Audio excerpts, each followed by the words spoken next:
की मुआशी मुहाज पर बड़ी कामयाबी। IMF ने पाकिस्तान के लिए $7 अरब के कर्ज प्रोग्राम की मंजूरी दे दी। एग्जेक्टिव बोर्ड इजलास में पहली किस्त $1 अरब 10 करोड़ की मंजूरी दी गई। IMF की MD क्रिस्टालिना जॉर्जीवा ने एग्जेक्टिव बोर्ड इजलास की सदारत की।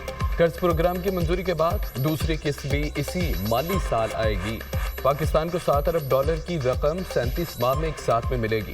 पहला इक्तिसादी जायजा 6 माह बाद होगा। IMF का कर्ज 5% शरह सूद से कम मिलेगा।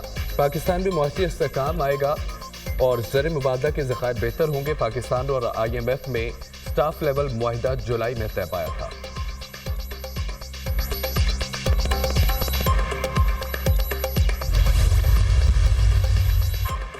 वज़ीर-ए-आज़म का $7 अरब के IMF पैकेज की मंजूरी पर इत्मीनान का इजहार। मुआशी इस्लाहात का निफाज तेजी से जारी है। मुआशी तरक्की के अहदाफ के हुसूल के लिए मेहनत जारी रखेंगे। पाकिस्तान में कारोबारी सरगर्मियों और सरमायाकारी में इजाफा खुशाइंद है, जो मुआशी टीम की मेहनत का मुबोलता सबूत है।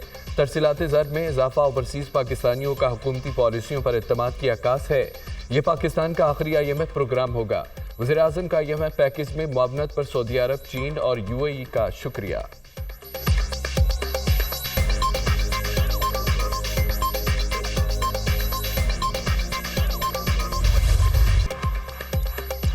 कर्ज की मंजूरी ने पाकिस्तान के दिवालिया होने के आगे बंद बांध दिया। मनफी सियासत की वजह से हमारी मुईशत दिवालिया के करीब आ गई थी। IMF प्रोग्राम की वजह से मुईशत में इस्तेहकाम आएगा, करेंसी मजबूत होगी। मुईशत के इस्तेहकाम के लिए अवाम ने बड़ी कीमत अदा की। महंगाई अवाम पर तूफान बनकर गिरी। महंगाई पर काबू पाने से लोगों की कुव्वत खरीद में इजाफा होगा। वज़ीर ममलिकत बराए ख़जाना अली परवेज़ मलिक की दुनिया न्यूज़ से खुसूसी गुफ्तगू।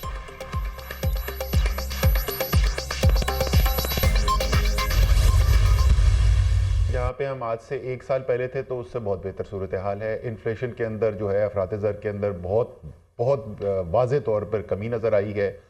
एक्सपोर्ट्स के अंदर इजाफा नज़र आ रहा है। IT सर्विसेज की एक्सपोर्ट में इजाफा नज़र आ रहा है।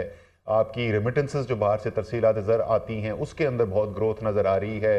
रिजर्व्स के अंदर इजाफा हुआ है। तो बहुत सारी अच्छे इशारे नज़र आ रहे हैं। अच्छी बात है, IMF मुआहिदा हो गया है। मुआहिदे के अलावा कोई चॉइस नहीं थी। IMF मुआहिदे के बगैर आगे नहीं चल सकते थे। आज से 1 साल पहले की निस्बत मुआशी हालात बेहतर हैं।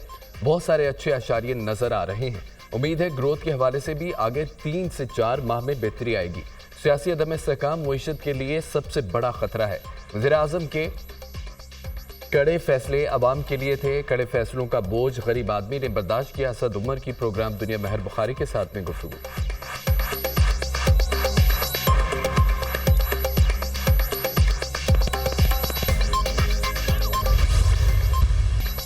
वज़ीर आला पंजाब का जारहाना अंदाज अलीमीन गंडापुर पर बरस पड़ी। पंजाब में आकर कानून तोड़ने वालों को मुंह तोड़ जवाब देंगे।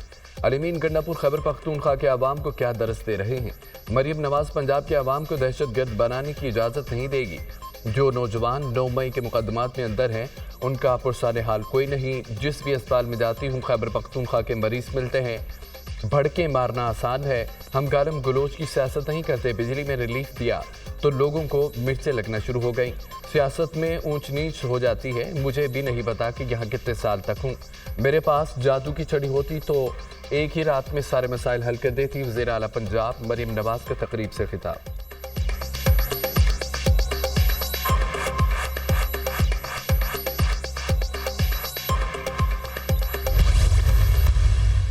मंसूर अली शाह एक मुअज़्ज़ज़ जज हैं, उनका बड़ा अच्छा ट्रैक रिकॉर्ड है। उस शख्स को क्यों अपनी पसंदीदगी का दाग उसके माथे पे लगा के उसके मुस्तकबिल को ख़राब करते हो? क्यों उसे आप फैज़ हमीद बनाना चाहते हो?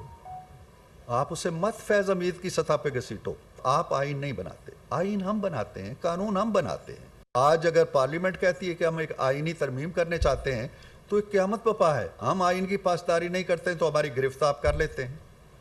आप जब आइन की पासदारी ना करें तो हमें बता दें कि हम कहाँ जाएं। बानी PTI जस्टिस मंसूर अली शाह को फैज़ हमीद की सतह पर मत घसीटें। बानी PTI शख्सियात पर तीर न चलाएं। चाहते हैं जस्टिस मंसूर अली शाह शानदार रवायात को आगे लेकर चलें। अदालती फैसले में बार बार इलेक्शन एक्ट को तोड़ा गया। आइन कहता है कि आज़ाद रुकन 3 दिन में किसी पार्टी में शामिल हो सकता है। आप शमूलियत के लिए 15 दिन कहाँ से ले आए?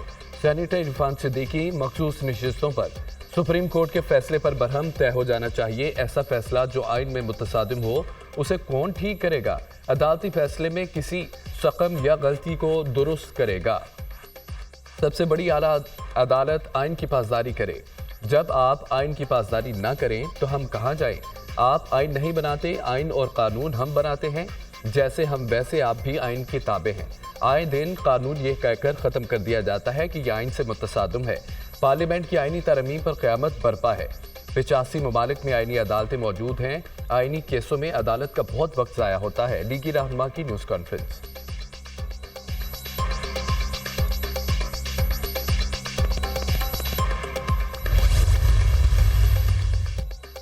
आईनी अदालत के क़याम के हक में है। एक्सटेंशन मफादात की बुनियाद पर नहीं, ज़रूरियात की बुनियाद पर होनी चाहिए, किसी शख्स के लिए तरमीम के हक में नहीं।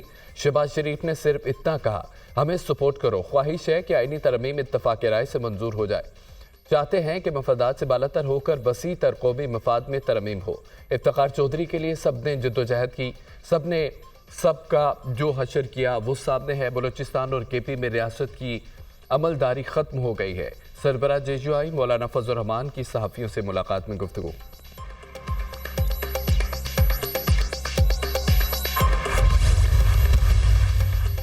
आईनी अदालत का मकसद चीफ जस्टिस पाकिस्तान की पावर को ख़त्म करना है। हुकूमत सारी अदलिया को तबाह करने पर लगी है। इलेक्शन फ्रॉड को बचाने के लिए हुकूमत को अपनी मर्जी के जज चाहिए। तहरीक इंसाफ के डर से सुप्रीम कोर्ट और जमहूरियत को तबाह किया जा रहा है। हमें कोई जलसा भी नहीं करने दिया जा रहा। रावलपिंडी में जलसे की इजाज़त ना दी गई तो एहतजाज करेंगे। बानी पीटीआई की अडयाला जेल में सहाफ़ियों से गैर रस्मी गुफ्तगू।